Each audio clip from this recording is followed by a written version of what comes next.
And a warm good morning, afternoon, or evening. Actually, don't know where you're from, but if you're welcome joining us from around the world, great to have you here once again. It is a Sunday in Malaysia, and it's time for race 8 at the championship for the Super Series by B-Quik for our TSS Supercar GT3, GTM, and GT4 drivers in 2024. As we now bring you coverage here from the Petronas Sepang International Circuit.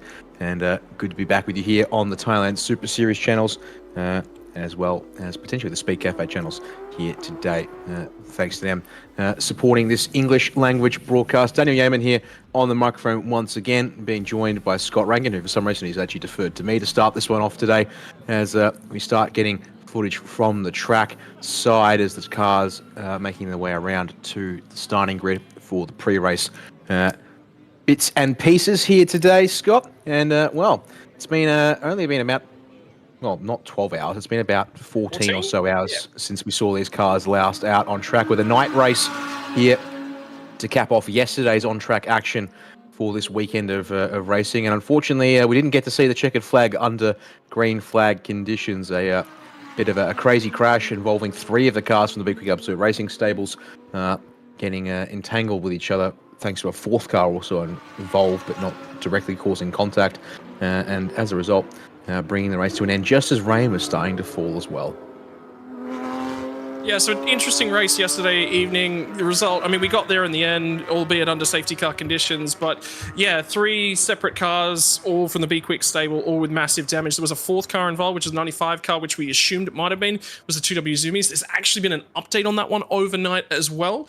A $10,000 BART fine was issued to that car for not having judicial cameras available as a part of that car's in-car feeds, which is incredibly important because that meant that they just weren't quite able to resolve everything nice and neatly last night. And the important part is, you know, when you're competing in an event like this, you got to cross your dot your I's, cross your T's. And yeah, look, I mean, the 2W Zoomies outfit, there was also a procedural issue for them back at Bang Sen. If you remember driving through the pit lane, I think they actually picked up a couple different penalties back across that weekend, and they were all related to sort of procedural little bits and pieces. So, look, sometimes crossing borders, you know, languages, that sort of stuff, it can not work out necessarily the best for you every single time, but, you know, part of racing, you've got to make sure all these little bits and pieces, all your ducks are in a row, because it can and usually will cost you.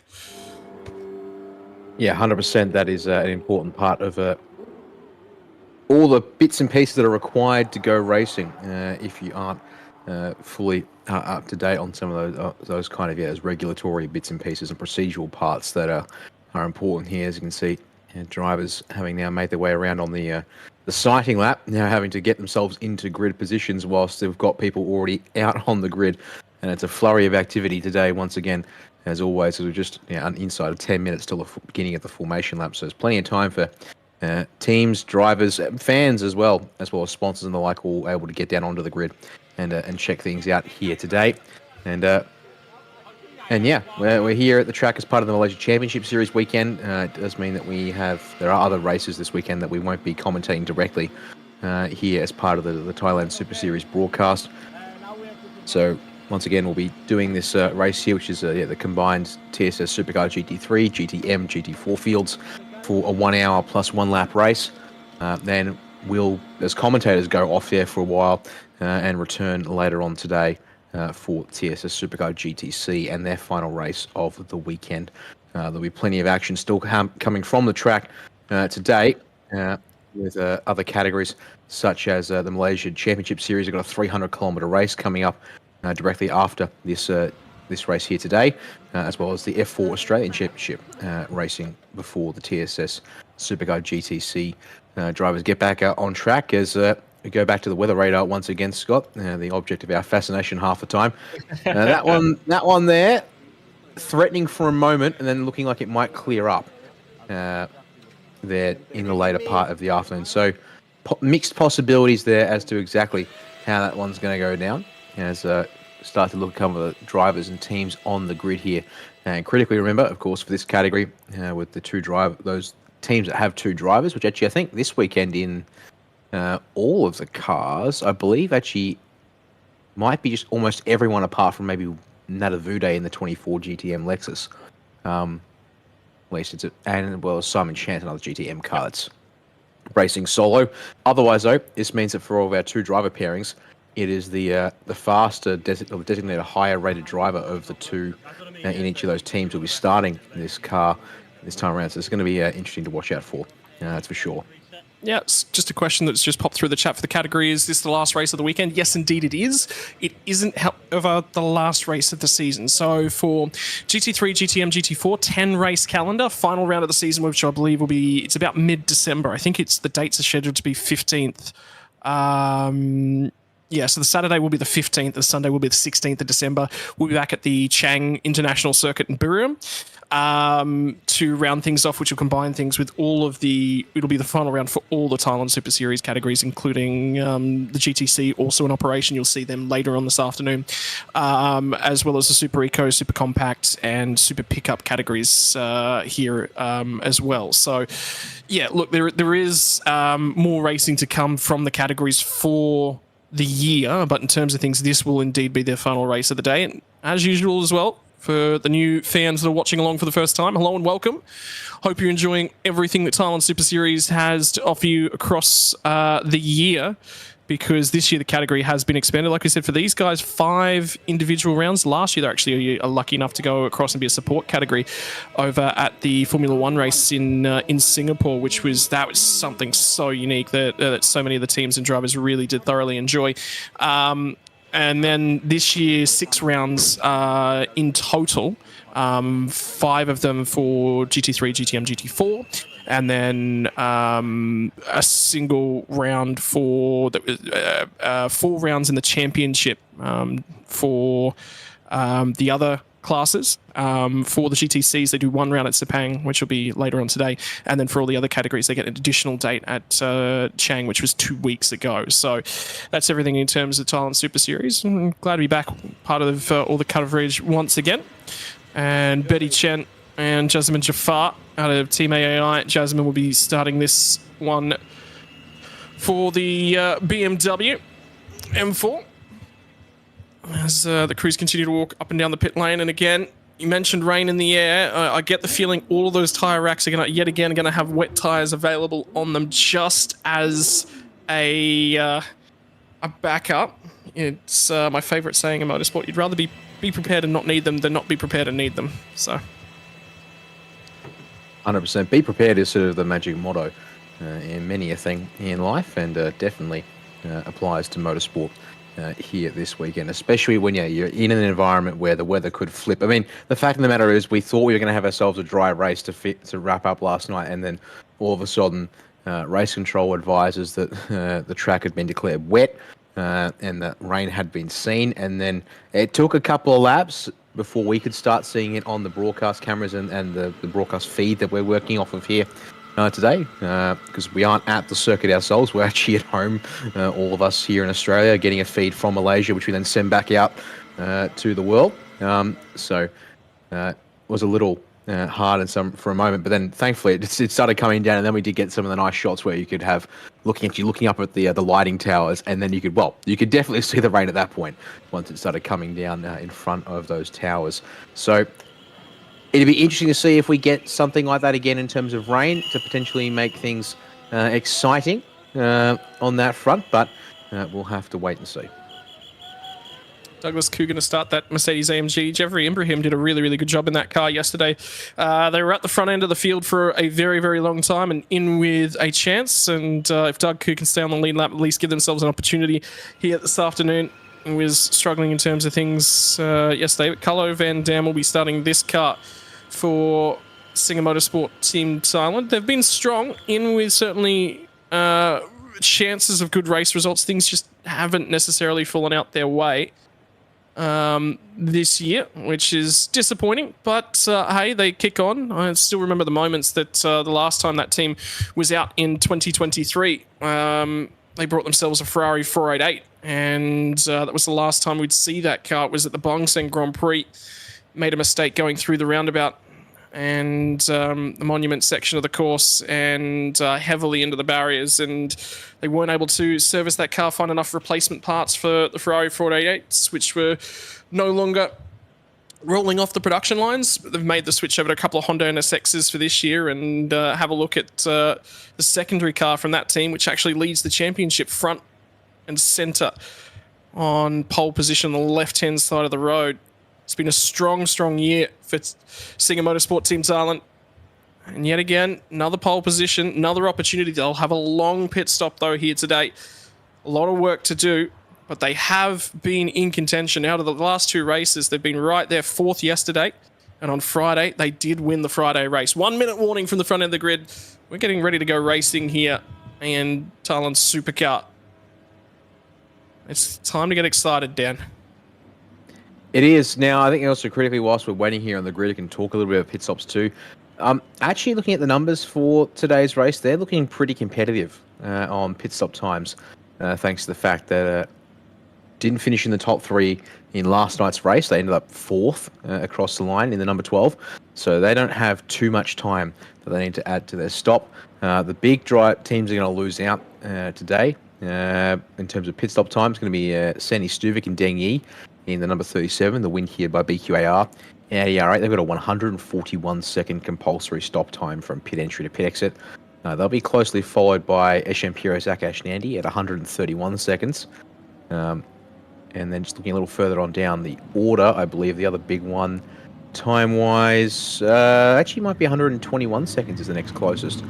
No, actually got another 131. That's down in GTM category. So yeah, they might be in with a good chance at being competitive once again. They've been a competitive team all season long as the formation lap gets underway here from the Sepang International Circuit, as the GTM cars will follow off next in behind our GT3 field. But who are we going to be looking forward to, we think, in this one here, Scott? Of course, don't forget, with the fact that it's supposedly our top drivers in the car to start this one, and then it's going to be the changeover to the alternate drivers, as it were. The only exception, arguably, from that list would be that Viper Nizza Racing Mercedes AMG. Not to drop on Douglas Khoo too much, but arguably Prince Jeffrey Ibrahim has been the faster of the 2 drivers in that car this weekend by a comfortable margin. So that might see their fortunes turn around in the second half of today's race. Zach Kassiri on pole position for Marcus Winkelhock, and Earl Bamber out of P3 was probably the driver I'm keeping an eye on. We'll drop down to 7th spot on the grid. Yi Deng from Aaron Lim. Douglas Khoo will be starting the 9th place Viper Nizza Racing 65. Carlo Van Dam will be in the 89 machine, and Lin Hao in the 25A car that won yesterday's race from the rear end of the GT3 field. Out of 13th spot, we Superkit, and Jalen Robotham will be starting the number 8, was in with a shot for a race win yesterday. Kamik Kanasuta in the 17 car. Nadavude out of 16th. Nadapong out of 17th, and Sidewise Simon Chen 18th. Kazuhisa Arabi for the 2W Zumis car with the lead GT4. Kennedy Kasuri, Hayden Haikal drove extremely well yesterday at a 21st. Nakib in 22nd, Anand Thorne out of 23rd, and Warren out of 24th, the second of the 2W Zumis cars. And then the final 3 GT4s will be Grant Superfong, Kachorn, and Kachorn again. I believe there might be a double up at the tail end of that field, yep. I think, just because I don't think we're actually going to be seeing the 95 car here today as well. I believe there might have been... No, sorry, my apologies. It was not the 95, it was the 26, which was the GT4 entry from the absolute B-Quik after the incident yesterday under lights that brought out the yellow flag that ended the race. We'll not be seeing any more of the Porsche Cayman GT4. Halfway around the formation lap now down, and Earl Bamber's got an opportunity. Was out of sequence yesterday, but an opportunity for that Aston Martin. Gee, I'd love to see an Aston Martin win. Could be another case of a car that unfortunately came unstuck. Thankfully, in their case, didn't damage the car by the looks of things, but ended up a lap down before they could, once they retrieved it, and able to get that car checked over in the pits as well. As around turn 14 and start getting back into 2x2 grid formation with, of course, pole sitter on the left-hand side from this position that we're looking as we look down the field.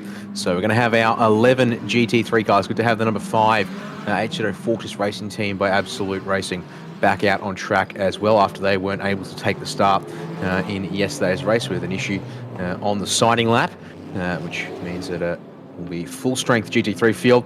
GTMs, they're also here once again with 12th through 18th outright, so they're there, the 6 of those cars, and then our GT4s you can see also strong in the back half of the field. We'll have to keep an eye on that GTM field, I have to say, Scott, because the 77 looked pretty rough yesterday, but they're on pole here for Q2 and therefore race 2. So let's see what they can do as the Hancock safety car will pull to the pit lane and we wait for the lights to go green, or I should say lights to go off on the gantries around turn 15.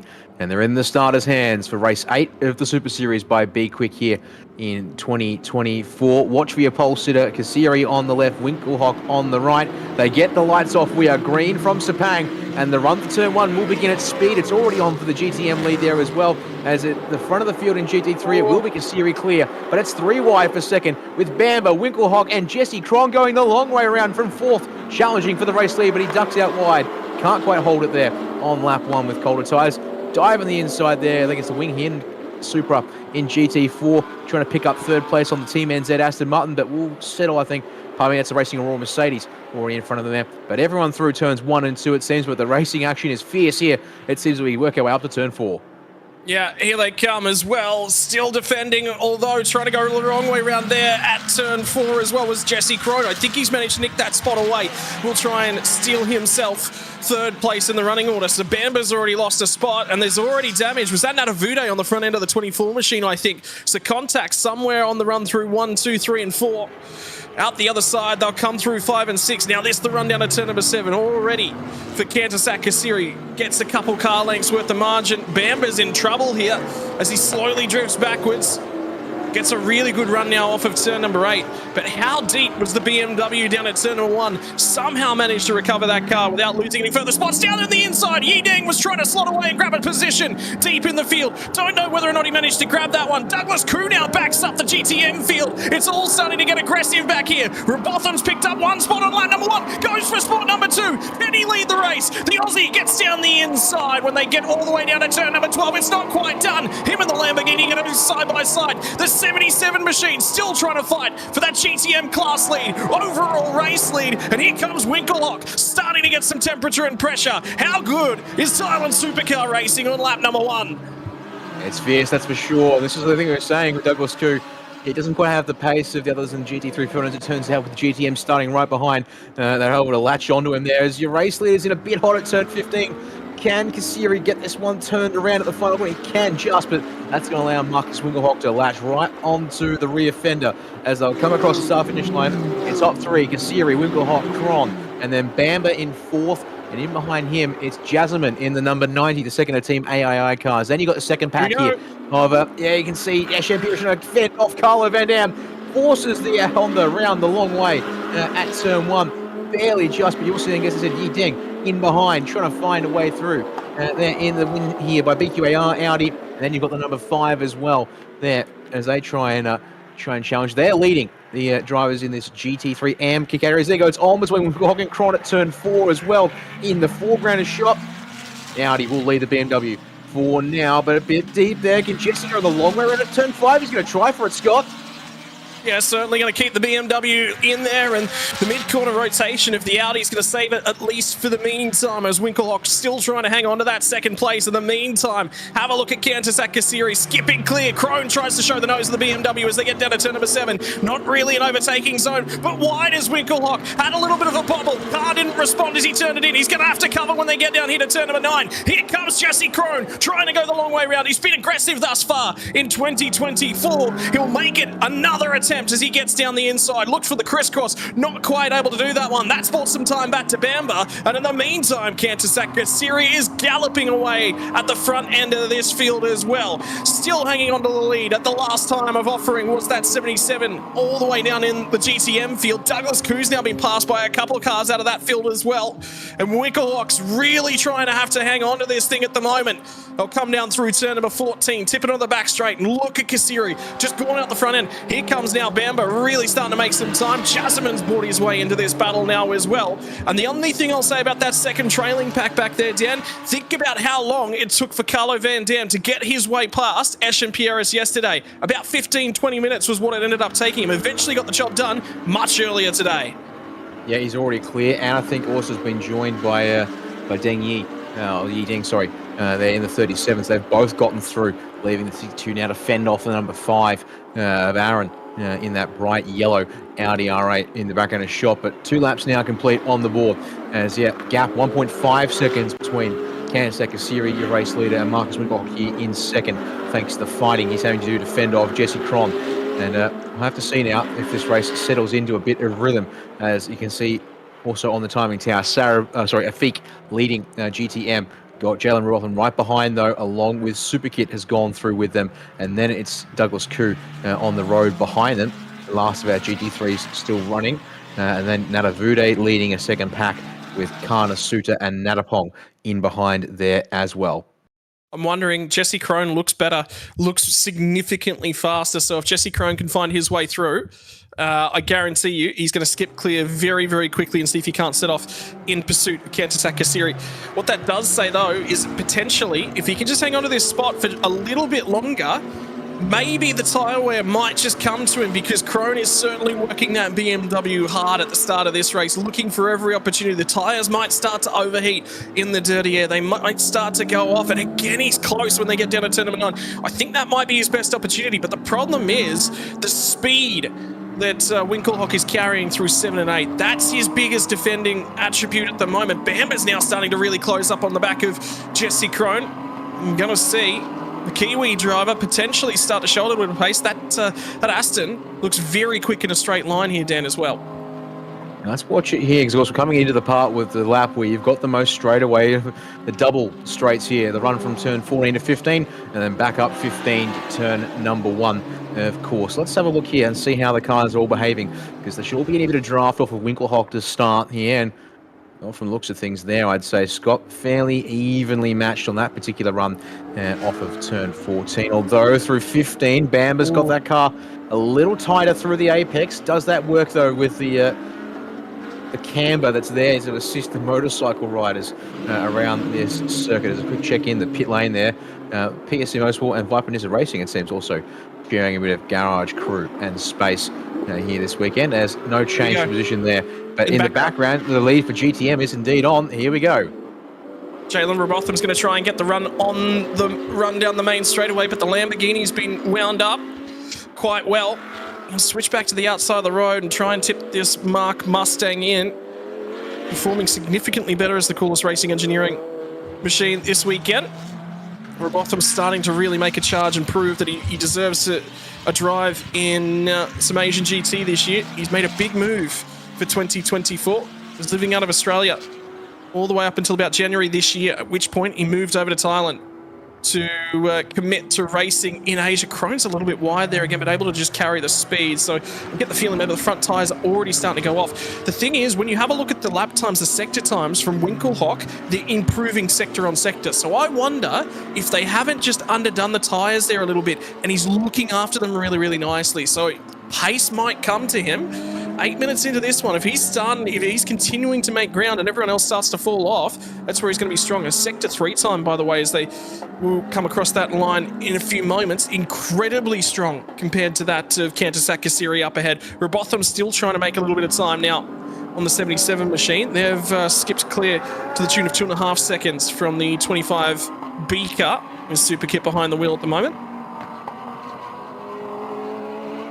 See there, speaking of 25, the 25A machine, Lynn Howe behind the wheel at the moment, starting that car at least, and they'll be looking to try and make some inroads, because don't forget they have the potential to benefit from, well, they will benefit, I should say, from the minimum pit stop time rules, as they are an all FIA bronze lineup in that red and black Meng model sponsored Audi, and that'll mean that they could be in with a chance of getting another win, although they have 15 seconds added to their time thanks to winning last night's race. So that'll make things a little harder for them to get that same kind of undercut and advantage. But this battle here for the GTM race lead is going to be interesting to watch, because I think it's important to me as well as this Mark Mustang, as you said, looking strong this weekend. Finally a chance to deliver on the promise of the pace it packs. But critically for me, that PSC Motorsport Lamborghini Huracan was looking pretty awful yesterday on pace when we saw it at the opening part. It had dropped back towards the GT4 cars,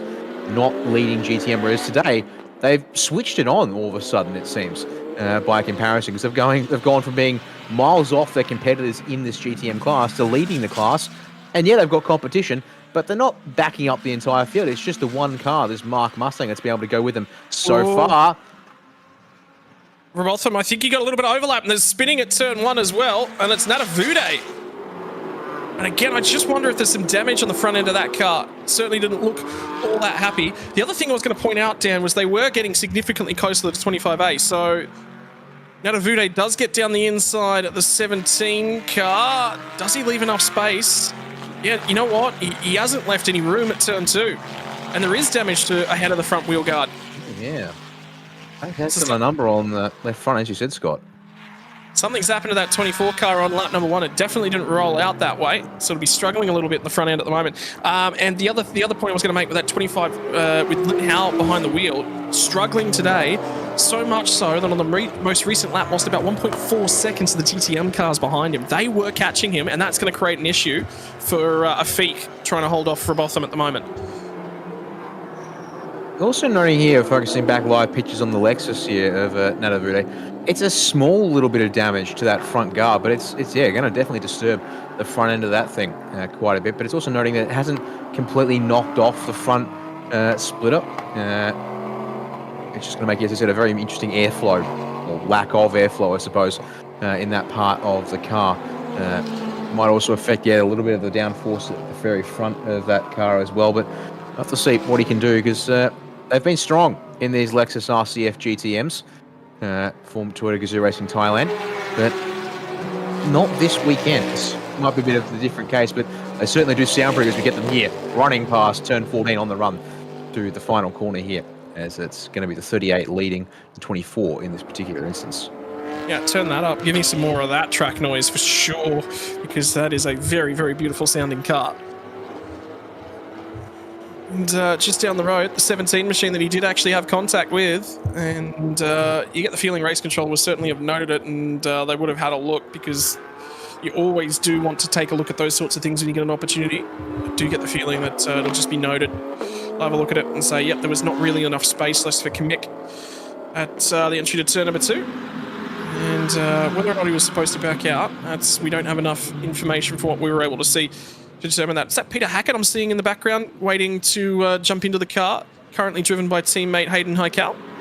I think it might be.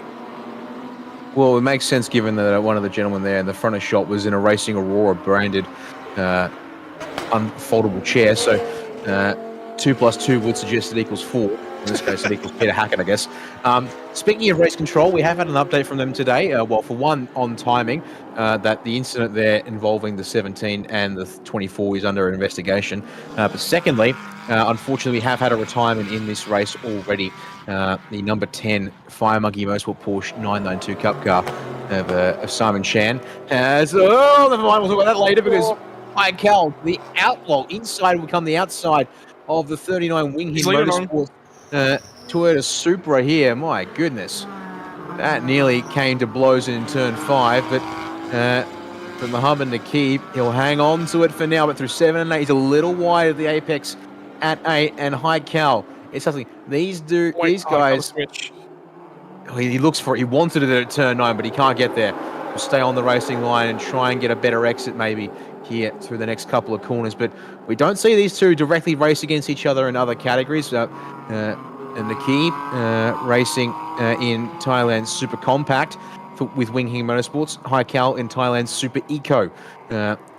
So they generally race, they do race smaller cars, but at different times in different categories. But now here on track in the GT4s as part of this racing weekend, they are going at it pretty fiercely, it seems, in this stage of the race. That there is the fight for third in the GT4 class. Yeah, intensely fought at the moment. And I wonder whether or not there'll be a little bit of conversation back to Heikal to say, hey, make sure you give us a car to work with at the back end of this race and we'll be reasonably competitive.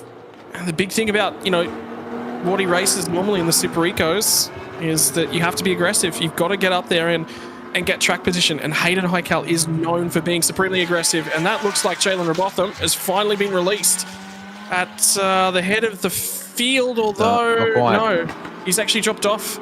So whether or not it was the 77 car of Afik that managed to clear the 25A, and that's caused a little bit of a break in the lead for GTM battling, because Feet certainly disappeared off down the road. The interesting factor here now will be, what is the response like from the number 8 machine? Does he all of a sudden find a lot more time? He was quick again through sector number 2 as they crossed that timing line, so we'll wait for the sector number 3 timing line. Did take another 2 tenths back out of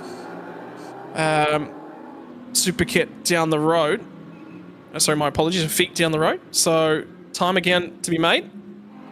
You'll have to get on with it. Struggling with that 25. Did they throw all their tyres at that car yesterday? Or are they overheating potentially on their tyres compared to yesterday? It's hard to say. I mean, don't forget also last night that, not to drag on Lynn Howell too much, but definitely didn't look the better of the two drivers in that car. Is a big wobble in the turn 4 and on the exit as well. Okay, that's definitely something to do with the tyres. They're not comfortable or competitive in that car, it seems. So, question maybe they're over tyre life, and yeah, are they going to have as tyres they can throw at that car for the second part of this race and when they put a Huang or Han in the car to hopefully try and pick up the pace. As we've gone back to the race lead, or at least the car's fighting for second, because it's now nearly 5 seconds from your race leader back to Marcus Winkelhock. So Kansas City's doing an extra job, but also you noted there on screen, Scott, our first warning for a team here for track limits is gone way of the 27, as there has also been an additional message that's just come through on our screens. And in fact, there it is on screen as well. Driving infringement for car 17. We're required to stop for an additional 15 seconds in their compulsory service, which is going to potentially, well, they're currently sitting 4th in GTM. That'll probably see them back with the Lexuses. So that'll be for the incident at turn 2. And that will say that he wasn't far enough up. So effectively, what's happened is Nanavude's got far enough down the inside and close to cleared himself before he gets to turn 2, wasn't required to leave racing room, which means effectively the 17 car's got a little bit too deep in it. Turn 2 should have backed out, was required to back out, didn't back out. And that's why he's been opposed with a 15-second time penalty. Is that the rear end of the Aston moving around a little bit as well? Did you see that? On the run down into turn 14, there was nearly sort of a controlled drift on the way into 14 there for Earl Bamba, who's again just not been able to make any inroads. And now the tyres have stabilised a little bit. Winkelhock's comfortably leading this little group. He's just not able to make any time. Kantas Akasiri is driving extremely well here this weekend in the lead for the Honda NSX Team Singer Motorsports entry. The fact that he's pulling away from this pack and to the tune of 5 seconds, Dan, he's doing a supreme job out in the lead of this race. Yeah, he's looking comfortable, that's for sure. As you can see, the field spread here at the moment in this opening stint is going to, I think, be important to note here. And other thing, of course, is, yeah, with the stop times, just to bring your attention back to them once again. Start talking about them car by car. So if you're race leading, number 12 there, just going through turn 4, 112 seconds on pit entry to pit exit, because they're an FIA bronze and FIA silver rated driver combination, so there's some added time for them on top of the 85-second minimum. For the 27 machine of Marcus Winkelhock and Henk Kicks, they're going to be in a rough place because they've got a 32-second addition, so 117 seconds total from entry to exit. And Henk looked like he was not as strong compared to the car drivers he was racing in the first half of last night's race. Maybe in daytime conditions and with a bit more seat time in terms of yesterday's race, that might change things around for them there. But we'll see. You've also got the 91 BMW, just Kron Chunha Chen, 121 seconds. So actually longer than Winkelhock and Kicks' car. So you should see that gap there extend between the Audi and the BMW.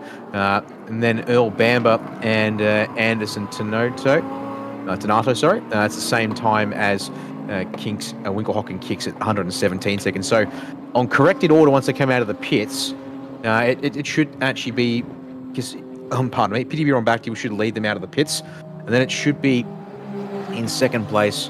Where I was looking at this, it should still be the the Audi, apologies, I think, Kicks, but then expect Anderson Tanato to come out in front of the BMW, of the 91 BMW, for example, and then P5 and the number 90 of Jasmine Jafar and Betty Chen, 116 seconds for a bronze gold pairing, so that car should probably still be in P5 at least, although it's potentially the cars behind with a short stop, such as the number 5 Audi or the 25A, maybe they could throw a spoiler in the works, but they are a fair ways back at the moment. Yeah, I'll give you an update as well, looking over at our GTM class as well. Has been a change for the race lead. Jalen Robotham has managed to get that move done. So now we'll lead the way, albeit not a great previous lap, 2:13.6 now for the 77 machine. So change in class lead there in GTM. And Robotham's now got an opportunity with the next 10 to 15 minutes or so of driving, depending upon when they do those pit stops, for 5 minutes now to the pit window opening. So we will get that one in the near future. That's worth thinking about at the moment. And I was wondering, I was starting to see lap times fall off just a touch. Message from race control yet again. Circuit has been declared wet. So there is some more spots. This is, remember, right throughout the weekend, they see just a little bit of a spot of rain. And there's a cautious step immediately onto all teams. Circuit declared wet, just to get that one out there. You don't want to leave that too late. And the rain coming both in from the west and the southeast at the moment as well. So we could be getting the edges of either one of those showers in the region. A little bit of both. The rain will be spotty. Won't hit heavily, but it is in the area. And now the question is, with the compulsory pit stop window opening in just 4 minutes, surely you would want to wait to see if the track's going to get wet enough to need a tyre compound change, as Winklehawk a little wide through turn 14, but doesn't bring the 91 of Jesse Cron right to his rear bumper, because he's got to worry about Earl Bamber there in behind as well. But still, 3 of our international drivers here in TSS Supercar GT3 still as they were for now, but wide again at turn 15 this time for Winklehawk. Does Jesse Cron get close enough to challenge? Oh, he's certainly going to be there, as there you go. Some teams getting ready to consider a pit stop here early on in the window, and slick tyres prepared, and they look like they're sticker slicks as well. So that's going to be interesting to watch here. As we saw rain first up at turn 1 last night, Scott. It could be from this end of the track. It could be from the other end. We just don't know yet. It's just in the area, I think, is the best way to sort of think about it. It's going to be spotty. Just about right the way around the track. I get the feeling. So, at the moment, Eshin Pierres is doing reasonably well, although picks himself up a black and white flag for track limits infringements. One more of those is going to be a time penalty. So we'll have to continue being careful with that one. Yi Deng's managed to make his way past 62 machine as well. And Singer Motorsport car, Carlo Van Dam behind the wheel at the moment, has managed to drive away from them as it stands. So if Yi Deng can continue to make a little bit of time here, it'll be an interesting battle just to keep half an eye on. Not a flurry of activity down the pit lane as of yet. Still 2 minutes before that window will open, but that seemed to be a lot of fans and spectators, a lot of calm faces, no one really too concerned, not jumping to it, keeping an eye on it, although they'll get a pretty early call from their driver, hey, it's wet, get everything ready. So, in the meantime, nice and calm down in the lane. 7.3 seconds the race lead now for Kantas Akasiri. He's doing a phenomenal job. Botham's now out to a 4-second lead in GTM class as well. And then we have a look for our GT4s. It's about a 4-second lead. We haven't looked at the GT4 fight all that much. It looks like also it's really on for second place between the 18 and the 39, according to the last time they crossed the start-finish line. Mere tenths apart, but here is the fight for second once again in GT3 as headlight flash from Winklehawk at the 95 Porsche Cayman in front of him there to say, I'd like to come through please, or he's going to arrive at the apex of turn 1, and there's no way through because hasn't quite got there yet. Can he get to the inside of turn 2? He can. And now the GT4 car, the 2W Zoomies outfit will be able to step aside there to allow those 3 No! Oh, it's ended up, and it's going to cost Earl Bamber a couple of tenths there on the outside of turn 3. But thankfully doesn't hurt too much. Gap still extending. Meanwhile, in all of this, to Kantas Akasiri, extremely comfortable in that Honda NSX scene, Singer Motorsport Team Thailand. It's a championship leading car, and it clearly is there for a reason.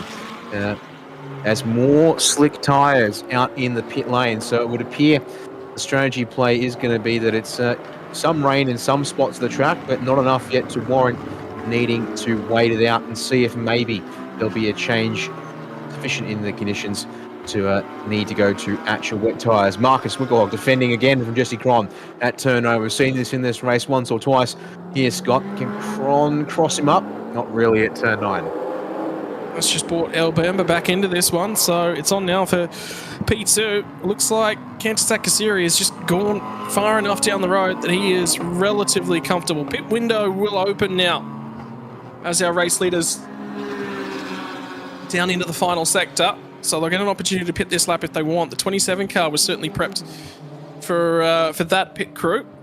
So an opportunity for them to get in nice and early. Again, good drive off of turn 14 is going to buy Winkelhock a bunch of time at this point.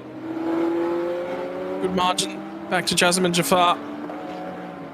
And you'll see Honda NSX of Carlo Van Dam in the background of that shot as well. All three of those cars continuing on. And I can tell you we've probably got a couple of GT4s that are into the pit lane. Winkelhock's going to try and break the toe. Hanging on to this position, has done since the race start. Crone tried to go around the outside at turn number 1, was very, very deep, nearly presented an opportunity for Elbound, but GT4's into the pit lane. 39 machine will do a pit stop here for Wing Hin Motorsports. And Akib Noor Aslam will jump out of the car and on over to teammate Amma Harris Jeffrey. And one of the 2W Zoomies cars as well, also coming into the lane. The 95 entry is going to make his way into the lane. No, it's on potentially again, just onto the outside, looking at turn 5, but it's single file through there once again, so no can do. First GT3 car to the pit lane will be Akash, or Eshan Pira, sorry, handing over to Akash Nandi in the 62. They're joined by two of the GT3 AM cars, the 25A. Their teammates, Lin Hao will jump out and Huang Rohan will get in. And likewise, Douglas Koo is out. Prince Jeffrey Ibrahim jumping aboard the Viper Nizza Racing Mercedes. So that's going to get those guys stopped nice and early in this one. Will that allow their driver swaps to get some pace down early? In this one here is Bamba's gotten past Jesse Cron, meanwhile off screen in the middle part of the lap. Now, that's going to be interesting to watch. Can the Aston have a crack at the Audi here in the next couple of minutes before they all eventually jump out for their driver changes and compulsory pit stops? I'd be interested to see a replay from that one as well, because Bamba wasn't necessarily looking like he was the guy that was capable of pulling the trigger, and the replay will show the story. Crone covered him to the inside. Bamba went the long way around. Send around the outside, is he? Yeah, very well done. Got far enough up there, and then, well, when you're on the outside there, it becomes the inside at the next corner.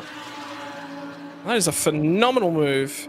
Is he coming to the lane? No, he's just going very wide at the final corner, trying to square it off and get good drive down the start-finish straight to make some time on the run to turn 1.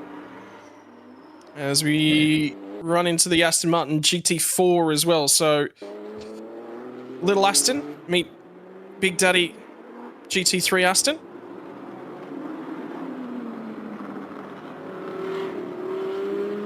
Hopefully I will stay out of the way there of all three cars as well.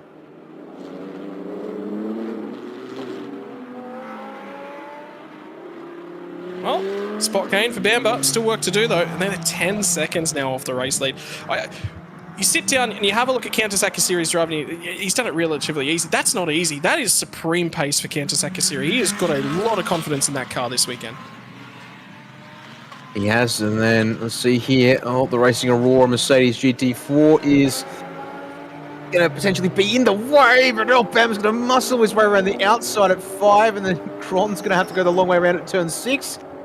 And they are squirming in these GT3 cars. The Hankook tyres protesting something fierce, but they've been able to get through without too many hustles. But man, for Hayden Heikel there, he's just been made to hold your line and hope it's the right part of the track, because These guys weren't taking no for an answer on, I want to go past, the time is now.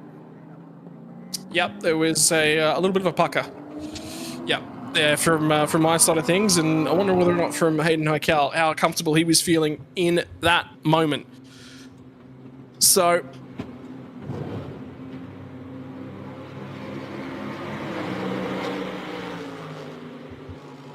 run now. Douglas Koo, wondering whether or not they've actually been in for 65 entry. Indeed they have. So that's Jeffrey Ibrahim, who's now behind the wheel of the 65 car. Trying to get laps behind the wheel in Sepang with a Mercedes. Doing a phenomenal job at this point in time.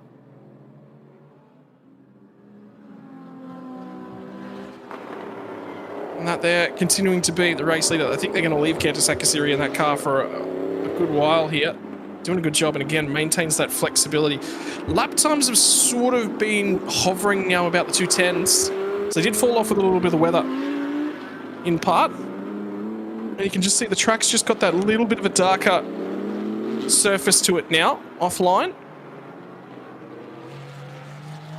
But it's not wet, it's not damp. It's just a fine amount of rain. It's enough to be there, enough to be felt, but not much more than that.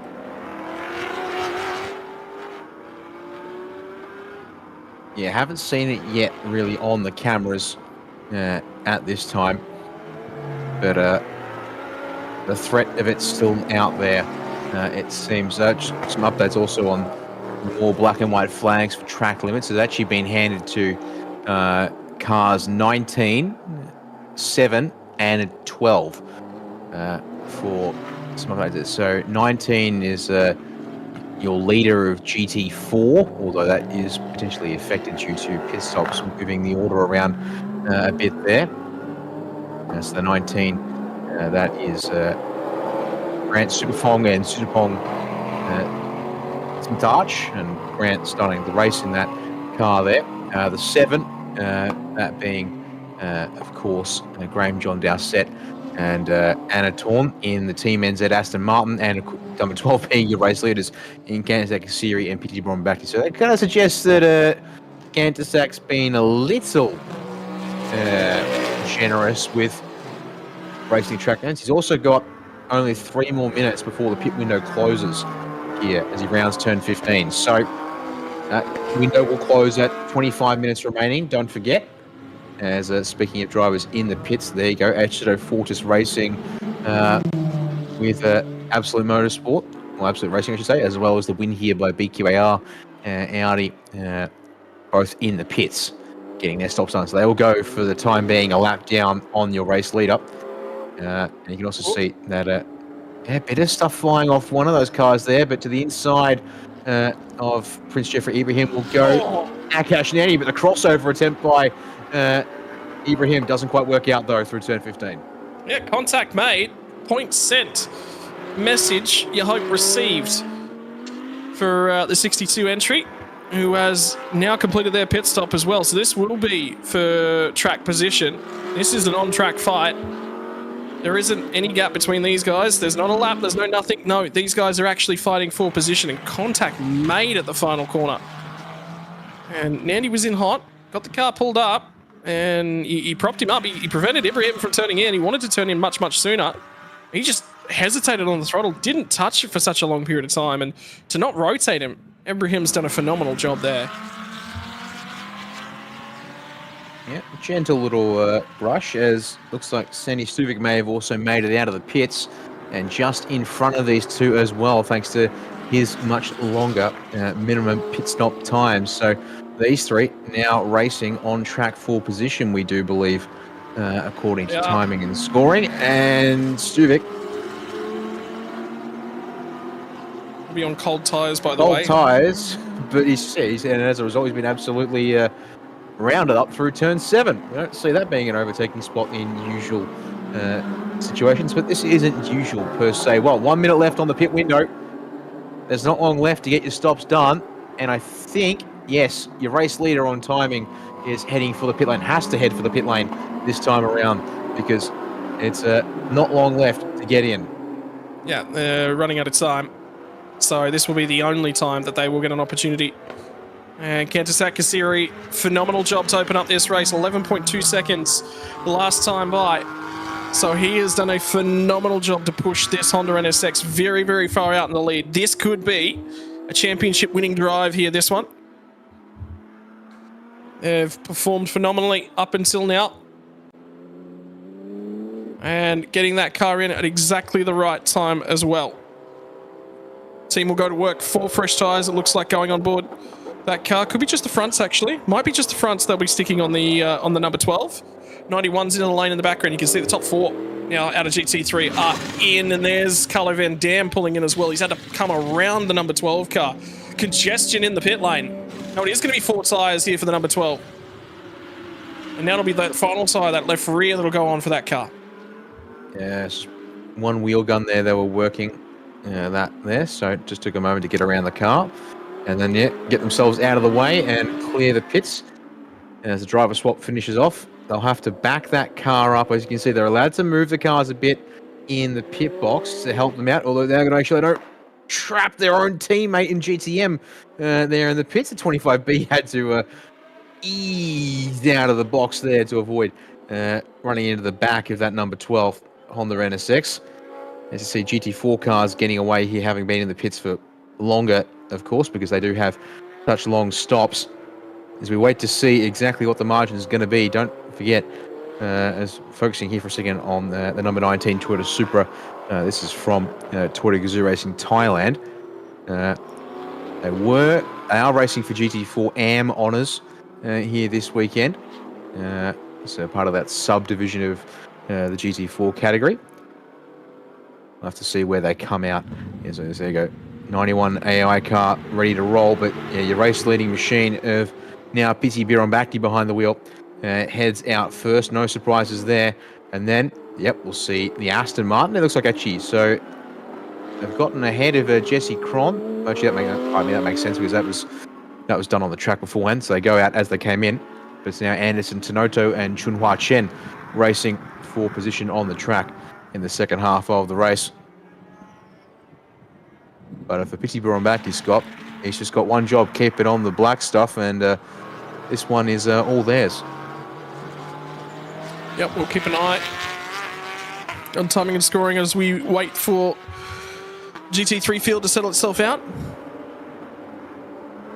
It looks like the Tanoto Bamba entry have managed to get out in 3rd place as well, so they've done a phenomenal job. And it'll be the next time across the start-finish line that all of those timings will finally resolve themselves.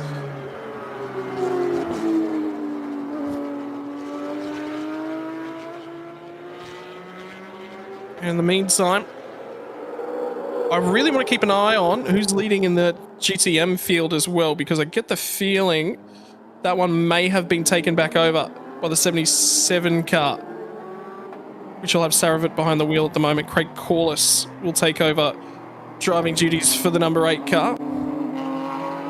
But we won't have comparative times for them just yet. As now the number 12 car down into sector number 3. Looks like they've got control. So, good first half of the race. Now they've got to execute on the back half of the race as well. That they do. I'm just having a look at the stop times for GTM and comparing it to what times show up on the timing screens. It would appear that PSC Motorsport have timed it perfectly for their 77 Lamborghini, whereas the stop time for the Ford CRE Lanotech Lucamoy Racing Mark Mustang was about 10 seconds longer than it needed to be.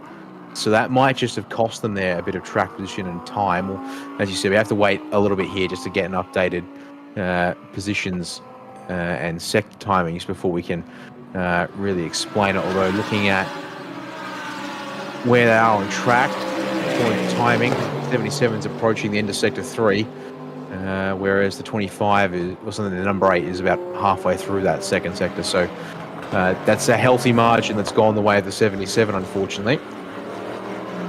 We're back on track. We're looking here at what looks to be a fight amongst several of our GT3 cars. The 62 starting to break away. Then you've got the number 5 is in the picture here, leading GT3 AM. Then you've got Senny Stuvik trying to get through and go chase after Akash Nandi for positions in GT3 Pro. And then Prince Jeffrey Ibrahim. And is Juan Rohan in that battle? No, separate to all that there. So there we go. Tying for your GT3 field now updating.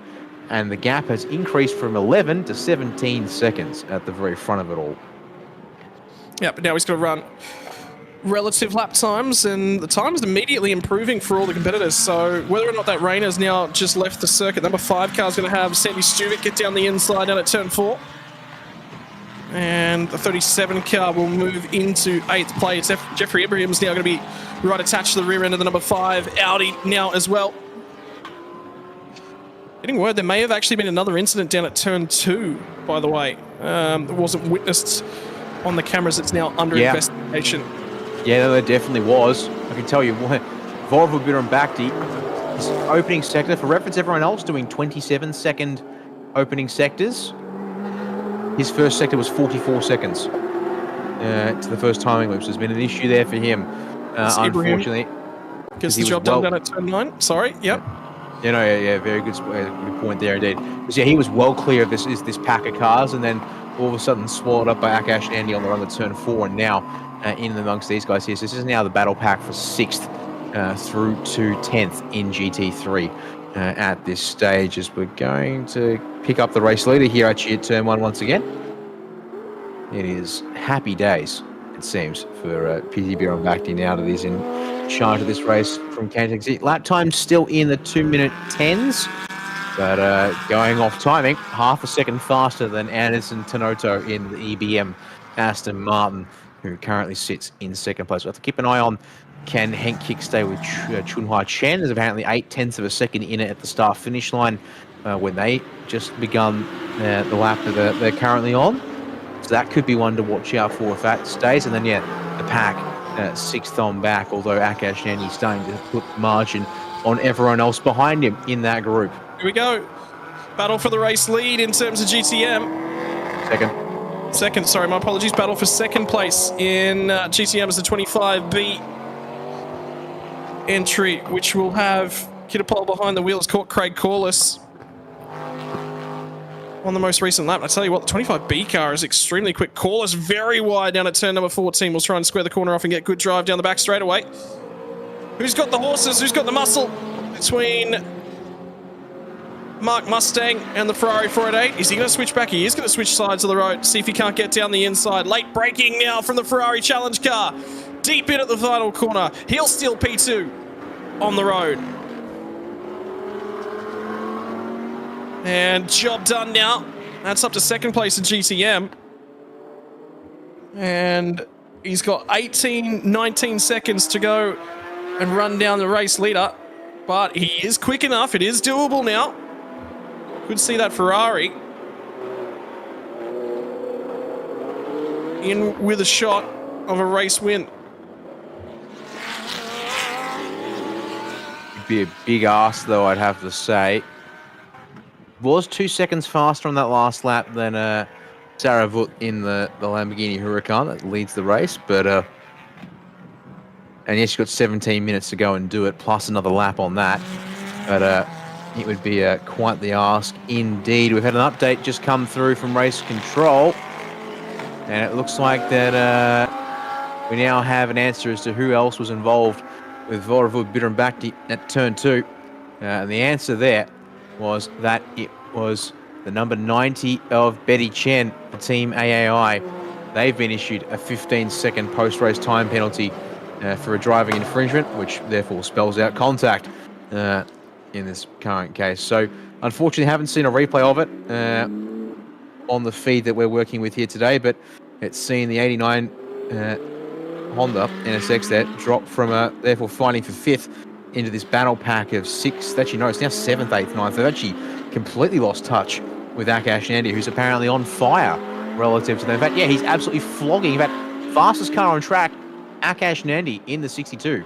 Watch out for him to pick up a couple of spots towards the end of this race, perhaps. Cars 7 and 19 now, also an incident at turn 1. And that's on the current lap. by the look of things. No, not necessarily the current lap. So that'll be Graham John Dowsett and the Team NZ car, and Sudapong and the Toyota Gazoo Racing Team Thailand Supra GT4. Both of those cars out of the GT4 category. I want to keep an eye on Chunhua Chen and his lap times as well, because he's only about 3.5 seconds back off the next car on the road. Akash Nandi pulled 5 seconds, or 4.5 seconds on that most recent lap out of Betty Chen ahead of him. And Wiper? That's interesting. From the number 90 car. Trying to clear the screen, perhaps? Maybe there's more spots on the racetrack, but with the last lap time being a 2:08 for Nandi, that sort of says to me that no, I'd expect the track to be relatively good to go.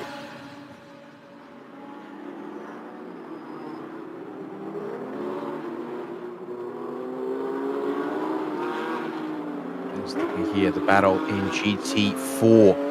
That there was the 18 and 58, still scrapping over second in this category. And they're also not too far behind your race list. That is your top three on screen there. 39 from Wing Him Motorsport, the Toyota Supra leads the 18 from AAS Motorsport, Porsche Cayman, and the second Toyota Supra, this time though from 2W Zumis there. So watch out for those three cars to get themselves in a battle. And they've actually also changed positions on this lap here with Vutakorn getting ahead of Nanin. And so 18 leading 58 as back up the road we'll go to 25A and 5, second and third in GT3 AM. It is currently also 10th and 11th outright on the road. They're in a scrap for position, it would seem. As keeping an eye on times and positions here, it would look like also further up the road. Unfortunately, Henk Kick's not be able to keep up with Chunhua Chen, who's not quite in touch with Anderson Tenoto. Gap has come down slightly for the race lead, though. Piti Bhirombhakdi versus Anderson Tenoto, but at this rate, that's not going to be enough to make a huge difference. I mean, Nandi's making time. I think tail end of this lap, when he gets around to that Sector 3 timing line, I think he's going to be extremely close then to Betty Chen, based upon lap times. And he took a fair chunk out of Betty in Sector 1 and Sector 2, so making some significant inroads at this point in time. Next car on the road as well for that will be about 4 seconds, I believe, up the road, or at least it was at start-finish line on the most recent lap, so still an opportunity for him to go run down all the cars ahead of him, particularly 3 seconds a lap faster. He's going to run a little bit out of time as it currently stands. That's the Tenoto car. The Aston Martin on the right-hand side of the screen. He's just gone past one of the GTM Porsche Cup cars out of the 17 machine with Munkol behind the wheel for AAS Motorsport at this point in time. Just trying to cut his way through GT4 traffic as well.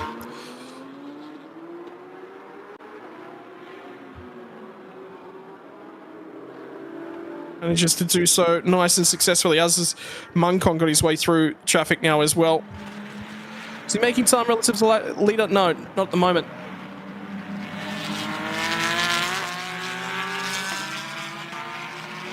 So looks like he's trying to lock down second place as it currently stands. Chunhua Chen making a little bit of time on him at the moment, particularly with the amount of traffic that he's dealing with. So we'll get extremely close. And indeed, there's the BMW in the background. So both of those cars experiencing a couple of issues with traffic on the current lap. Not the best sector times they've set thus far. Akash Nandi ran a 209.335, so he took 4 seconds out of Hank Kicks up ahead. So for fourth spot, he will catch Kicks at the back end of this lap. Yeah, that'll be important to note there. Yeah. So potentially eyeing off, well, fourth for now. Obviously he's got a shot. Maybe third if he can keep the pace up, especially in difference relative. Even maybe, in fact, actually according to timing, he's he's actually made his way through somewhere in sector 3. There's a look here at cars in actually in and around Chunhai Chen. There you go. Timing updates there to show Akash Nandi ahead of That's Hank two cars Hicks in and the background. two B-Quik Absolute Racing Audis R8s. In the background a shot appear to have sorted themselves all out. As another look at some of the GT4 drivers here. It's a real, now the pit stop's all done. Everyone's just racing to run their own race. And as a result, it is properly mixed up with the 3 classes of car that we've got here on track today. Yeah, Peter Hackett in that Racing Aurora AMG is about 1 second behind Prakun in the 95 machine. So they're doing reasonably well in GT4M. The 95 machine, leader of that category, sits 4th place overall, and they're only a couple seconds off being on the podium as well, so doing a really, really good job down in GT4.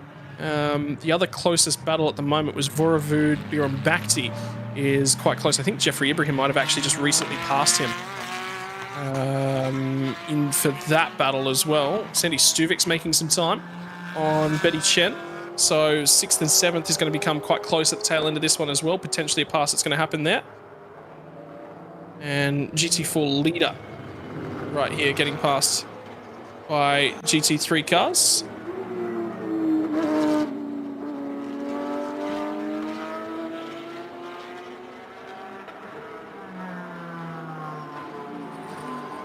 If Nandi can continue to make time and can catch Chunhua Chan, clear him very, very quickly, just with the time loss they're all experiencing, the race leaders, with traffic on this last lap, he's made us big chunk of time, and the sector times look good again to the second timing line, so he's not going to make anywhere near as much on this lap, but I wonder whether or not Nandi's now hit all of that traffic, which he would have done on this most recent lap, so whether that might stall him out a little bit. That may be the big issue for that car.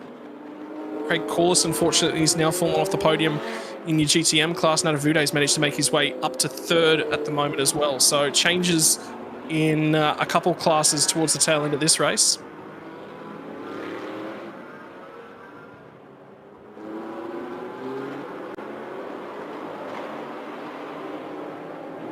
Back up the front once again. Actually, apparently, Pity Birambakti just apparently turned back on the hot switch because he's just on a 209.6 and pulled his gap up to 22 seconds.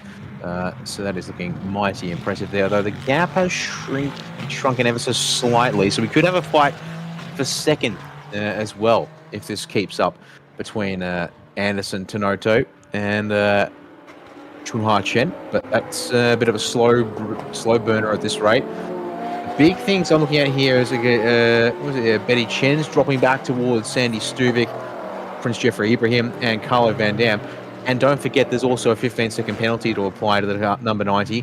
So they're already officially on timing, going to drop behind the 25A.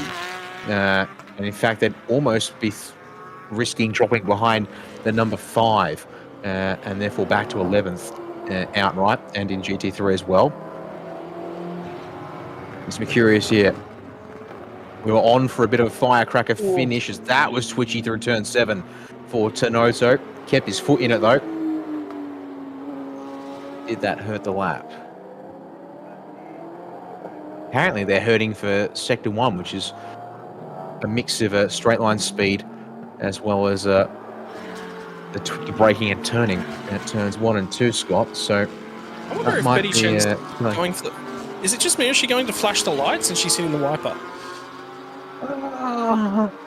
Honestly, not sure. Unless there's something on the windshield as Sandy Stuvik from a fair ways back takes advantage of the GT4 traffic to dive up the inside of both the GT4 car and Betty Chen. Job done. And Prince Jeffrey Ibrahim is through behind as well. So on track position is there to be gained. Can the Mercedes get through and stay in the fight with the 37? Because, of course, that is up for grabs too. As just looking back again, that's closed up even more on this lap. A very rough sector 3 to the tune of 7 or 8 tenths for Anderson Tanoto. Is the Aston starting to really lose its tyres? Final sector, he loses another 9 tenths to Chunha Chen behind. All right, I thought that one was a slow burner. No, it's already on. The race for second is here in GT3. Yeah, 5 minutes on the clock as well. Trying to get to the inside.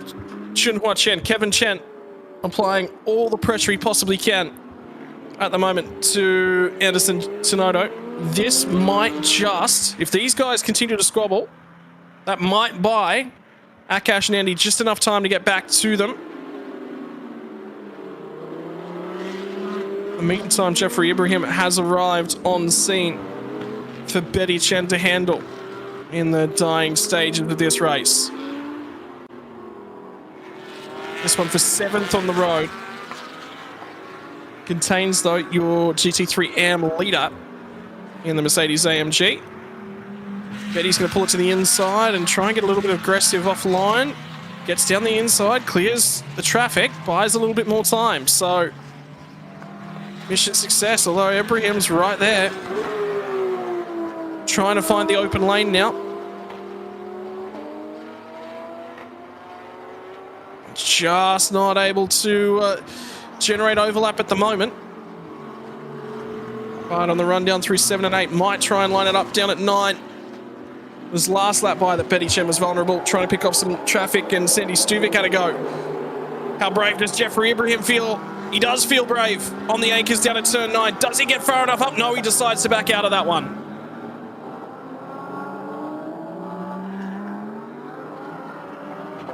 Starting to get impatient now. Vipenditsa Racing, Mercedes AMG driver of Prince Jeffrey Ibrahim. That was a late dive.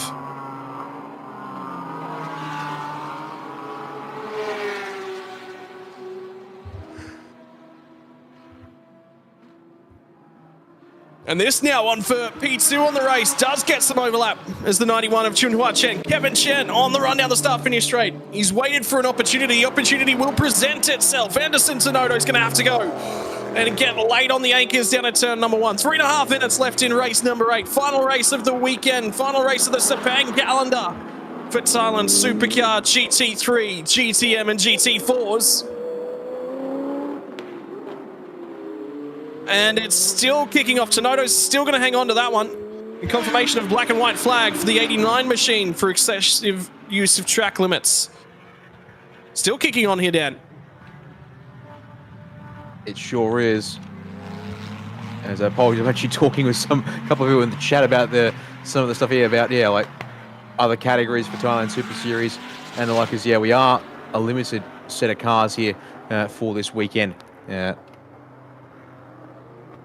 As we are actually racing as part of a Malaysia Championship Series weekend in many respects. It's the main event, as it were, with 300-kilometre races yesterday and today. But for us here, this is the pinnacle of Thailand Super Series with our Supercar GT categories. I have to say, I'm actually kind of hoping we can see this be a regular thing on the schedule for TSS. I actually have really enjoyed seeing these GT3 drivers having to also race against and through the GTM GT4 traffic, because they clearly got the pace over them.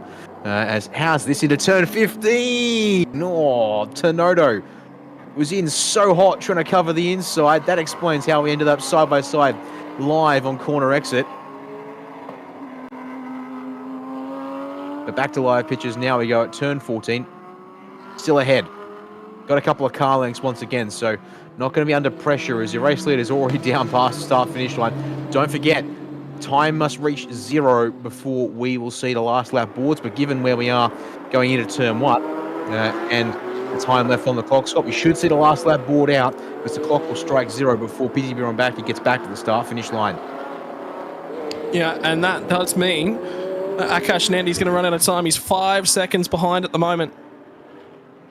And he made 3 seconds up on that most recent lap, but he is going to run out of time unless those two come to blows. Still the black and white flag displayed for the 89 machine. Confirmation, no last lap board from the flag tower.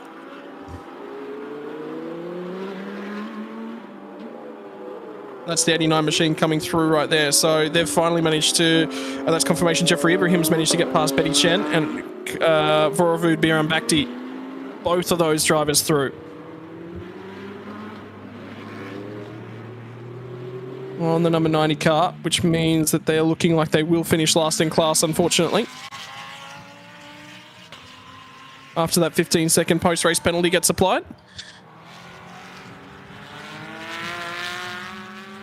Well, actually looks like they might not quite, because something's happened to the number 5 8SEP24 racing team on that last lap. They did a 2-minute 31.1 and have now dropped 35 seconds behind the 25A machine. So the time penalty for the car for number 90 still outstanding is only 15 seconds for those who haven't heard that one so far. So that'll drop them back just only behind and down one spot for 10th. So clock is coming to 0 just as Piti Bhirombhakdi enters the final turn. So that means we are going to get the last lap boards here as we come around turn 15 once again. So it will be a 20. There you go, final lap board indeed out there at the start finish line for this race. So 28 laps is what they're going to get around the Tronos Sepang International Circuit here, and it's now a fairly easy lap that Bhirombhakdi needs to do, but he still did a 209.9 on that last one here. There's now a couple of chances left for Chunha Chen. Can he get the pressure back on Anderson Tenodo? Final lap of this 5.5 kilometer, world famous, and he now knows he's got to make it stick here on this one here. And Akash Andy indeed has arrived on the scene, but it's going to be one lap too late. I think it might be, Scott, unless these two go completely no holds barred for second.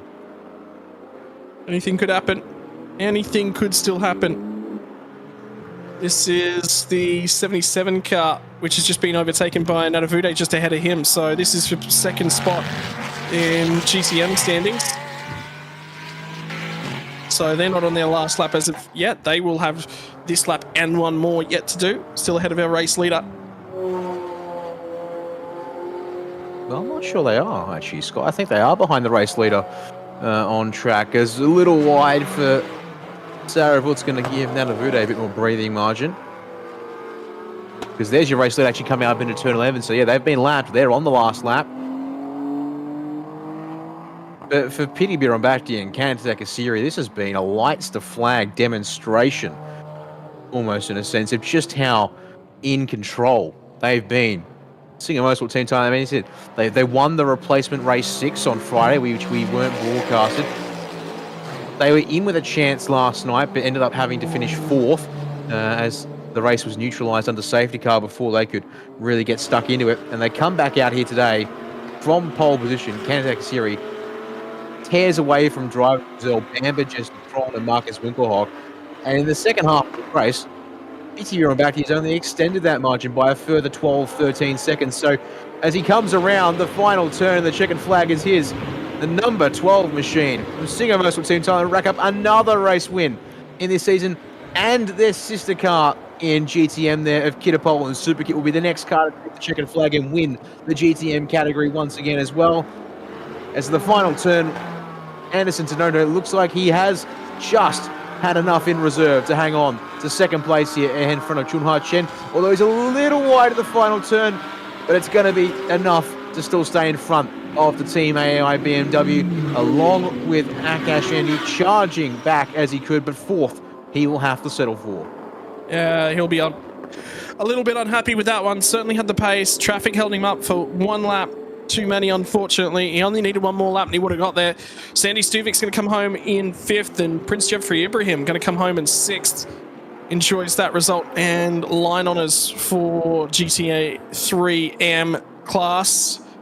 So the rest of the field's going to come home in just behind them. That's phenomenal racing action from a number of the classes as well. Down the GT4 drivers as well. The Wing Hin Motorsports car looks like they may have managed to wrap up class win. Although just waiting. And yep, they've got that one quite comfortably. From TW Zoomies 58 and the 18 car of AAS Motorsport will come home in 3rd in the GT4 category as well. So strong races from a number of the competitors up and down the field. Mixed bag in terms of the results here this weekend too, Dan. Different winners, different drivers, teams. The only car from GT3 that finished on the podium in both races was the 91 car. There's a fair point there, indeed. Yeah, because consider the fact, as you said, while it was a win, which unfortunately was happened under a safety car, it was the 25A car that won yesterday's race. And then it was the Team AAS Motorsport Porsche Cup car, the 17, that won GTM, and they also won in GT4. So not quite able to replicate things for them. Actually, saying AAS Motorsport, they came home third, it looks like, in GT4. So technically speaking, they're the other car that's bound to get a double podium here this weekend. In terms of the scheduled races that were meant to be for this weekend, although I guess if you count in race 6 results, I don't have those with me, though, to actually confirm if they may have had a chance at making it 3 from 3 here in Sepang. But now it's time for the long rest, as it were, for these drivers and teams and cars, because, yeah, we won't be seeing them back until the final weekend of the Super Series in December. So it's going to be quite the while, unfortunately, there, as our winning team cars from each category are going to be moved into position here in pit lane. And for Singer Motorsport Team Thailand, the fact that they can claim now tonight first in GT3 and GTM is looking very nice indeed. Yeah, phenomenal result from both of those cars. You can see everyone else just starting to feed back down to the pit lane as well, celebrate their race results. And Pity Beer on Bhakti out celebrating. As he finished, confirmation of your final standings from that one. Beauty Biram Bhakti and Ketasak Kasiri by 31 seconds over Anderson Tenoto, El Bamba, Chinhua Jen, and Jesse Crone rounding out your top 3. Winner in terms of your AM standings for that one, Douglas Koo and Prince Jeffrey Ibrahim. One car outside your top 10 was the number 5 car, minute 40 seconds further back. Managed to stay on the lead lap though. Throw it over to GTM standings. It's going to be the 25B car. He takes out line honours on your Sunday from Sepang, from Nadavude and Saravut and Afik. Nadavude taking UM class honours in this one as well. Finally, GT4 standings is going to be Amma Harris, Jeffrey, and Nakib Noor Aslan and the 39 machine for Wing Hin Motorsports taking line honours. Nanan and Kazuhisa and Vudakorn and Cantor D taking out 3rd place. 4th place car overall as well was the 2W Zoomies. The first of that entry is the 95, which had contact yesterday, will take out the AM standings. Highlights from race number 8. It was a quick launch from Cantor Sakasiri, got away from it, but have a look at this run down into turn number 1. 3 wide when they got down here. And it was a little bit deep for Jesse Crone around the outside on cold tyres. Couldn't quite pull the car up. El Bamba tried to slot down the inside and take 2nd place away. Couldn't quite do that one. Early contact between these 2 cars when they got to turn number 2. And it was ruled that the 17 car should have backed out of that one. There was not enough room for a car to be down the inside there. And he would be listed at fault. Number 8 car would finally get the job done, slot his way into the race lead of GTM. Try and set sail. Jalen Robotham put on a little bit of a show of speed here, and it was needed to try and give teammate Craig Corliss an opportunity. This battle just raged throughout the early stages of it. How about the bravery from El Bamba round the outside at turn 9, becomes the inside at 10. Might have been assisted a little bit by Marcus Winkelhock propping up Jesse Crone there to allow that one to get done. Pit stop time right in the middle of the race. And that is what happened to the number 5 car that we didn't know about. A spin off the final corner. That one happened off screen and we didn't get an opportunity to have a look at it.